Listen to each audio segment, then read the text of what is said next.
are complaining say kind of almost from and some crying now bring your visa the America akosho World Cup ni bi no as our dear is getting out of hand and very frustrating. Enra na me madam Fubi was Scotland. Na me ni di nkomo. Scotland for a long time among qualify for World Cup. And now also qualify for World Cup. A lot of former citizens have been denied visas. Ama or say share television or more local television. They say there are a lot of American businesses for Scotland. Our mukro man also air threatening almost say almost also put some restrictions on more businesses in here there because Mujidi say American embassy for Nini Omundi ni ye. And a peculiar issue too. Iran, Iraq, Ghana near Yunkwa. For almost they've not been to the American embassy before for an interview, no. Probably they would think it is purely a mafia job. But Rich, you do not determine say you qualify or when you qualify to enter US. They determine. Omo no mo kire. Omo man. Enti omo no mo ba kire say wo deserve say owura me krom wo undeserve. In fact, even when you are issued American visa, Rich, they give you a note informing you say visa na ye di ama does not guarantee you entry to the US. The only thing that guarantees you entry to the US is when you pass immigration. So I could do and to bet me anya visa. Ube fa u plane free u krom. Ako do America soil so airport or. But immigration checks security no. No more do be from ebusa the entire yama wakonya ma unreko ma no crash ya no that interview cry on its own. The fact of the matter and say a Krobian in a sovereignty. And the Caribbean determine who they are allowed to enter Omukrom and as Omo allow Omukrom. And Emrane Wohon is strictly upheld by Omo. Minu nyina ewo Stuttgart Airport. Ye transit ewo Netherlands and Ghana. When you be asemu you like I'm going to make a crowd because you again. Rich. Yede apart from your bags and your check in or cargo. Yede your hand luggage that they be plane inside no. Two security checks in the no. What happened? They say so. There were one or two things be omu ye. Because our bag say yes. Omuka say yes. Me chiro say they no because they were identifying things through the scan. Rich, ye jina hona a white guy be in the upper. Or a mid what is say bare mid 40s more. Ne bag no almost say debi almost the first scanning be quick ujina echi na me call na me kacha broni say oh I didn't want me hand luggage ni mu eh enku ni sa no man and was okay they first ask you before they open say eh dear be na e wo bag ni when they ask you omo person wo ye no kwafo emom de wo kan ye no so omo biem no mu say okay some de wo kan say woman and one the woman they know you are not lying. Omo no mbedi ten whether okay nku no does it pose any threat to them and say bibi until so when they open my bag omo who said they be kind na the woman they zip it up and say memfanko but Rich the other guy who was white or you brony on him no for bear 3 bi na etu kwan what happened to him they detained his bag and they told him said they suspect there was some electronic adibi woman akwana must disclose what it really is close to bear 40 minutes.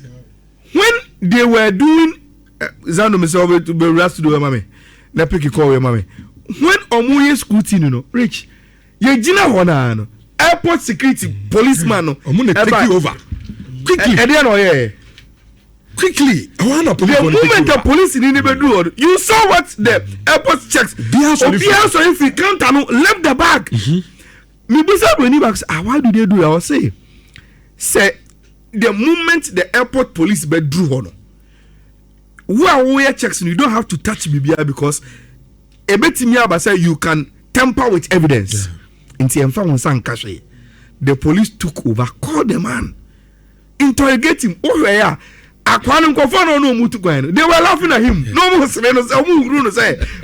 I was watch no. Akwa ho abasam. But Akwan was explaining say I say a drone e be na share the bag in him and then the remote in electronic gadgets be. But they had to authenticate and know say adiano who the full play na enkofa problem bi ama na say makwa ma diwa e kroni ma enkofa problem bi ama. Look, what I am trying to say is say these things ayana impempi no, your opinion about it outside doesn't matter. It doesn't.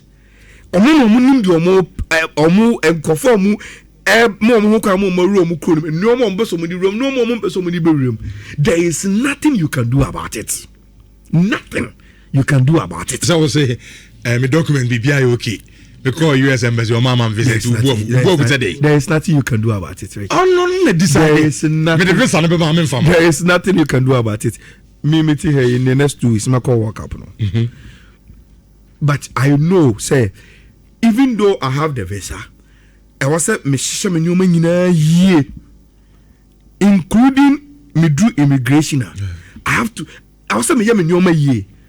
And yes, sir, I can't come back and sit here and say, oh, and I'm going to about me do come so mommy and so what? And come baby, into which you can't do anything about it. Meet their laws, they will allow you. If you don't meet it, hey, opa trenchai from Makasa and then what does US get in say Iraq and I say Americans, it is not as if say these countries are in the group of America, and like so they are frustrated as Africa tactics in Libya, just to weaken the opponents in the preparedness. But US doesn't have any much to play with these countries. They just must instruct. And I was saying, who say, say, Rich, based on international diplomacy, how strict US rules, ebeye on a Ghanaian wanting to enter US will be different from how strict US rules ebeye on obi Iran and also Iraq to enter the US because of international get it. You know, it will be tighter when you know some. It will be looser when you get so you know a very very good rapport. You know, and yes, those things are left for the international diplomacy people to debate and talk about it. Wow, it doesn't change anything, and sometimes experience in Kitibi will make you understand. Say, and yet straightforward, sir. If you are traveling, okay. I ran to the bag no mu I think him say is a lazy be also. Yeah. Some must what has onim and don't catch and say untimi mfa. Look, me say Jude say oh how there are no more ya branteno say bia we bibini anke na be ka say immediately when police will take you over omo airport only now sorry for you have to close to 40 minutes no more interrogating back and forth they must know less and no deal because here now you can quickly use it to trigger a bomb and be plane we better be bonnet so what I say and Mekai you do Stuttgart airport the kind of a year be firm security checks are be from Anzana no me catch Ayala they have a different enough serious it's normal there are sometimes Mekai drew there are some checkpoints who drew because they know some football game no then they are like oh Ghana football no okay then you they drew together man fine hokra we Ghana so what mama fan exactly check obia and never go therefore obia ni the way osi checkpoints in kwa therefore airport on kwa it's normal I brought to be the message be abanafe Jude yentu aso the air black stars in sense no Alfredo say Americans don't play with their security. Even some of us, we the citizens, get detained for hours at the airport when you return back from outside the country. Into Onumpa or yes citizen or America who are America bed 30, 40, Mekan and say Brad Charles, also or Virginia or America Chepa or back Ghana or Kono or Drew Airport or could Drew America Airport war. The kind of a fair man son or to chromo green card. Enti omo secret after that 9/11 and an Yamasa cry. Omo decide so security there, especially omo checkpoint or no. Omo envenia so it's normal. And Rich Yantia Dibias. Ye pill yem pill. Say tension and cassa wias. Sure. Emla you won't know and yam repa. Now tension no wias no. Joy target Cassia Pansu America. Unim. A facts. Say omo a target for now. Rich Unim Adia America for you know. Omo bo obi ahun ban and you just America crew no. Omo bo obi oko World Cup ni bi omo bo ahun ban bi. Because imagine you bought a World Cup game. Maybe a stadium, let's say, for the pub 40,000, 50,000. With America, the stadium is so. Imagine Sabi Manus Mina so. Menkasa sana besi, but imagine if you are almost security no, Oma money and kohon. No more be finding a way.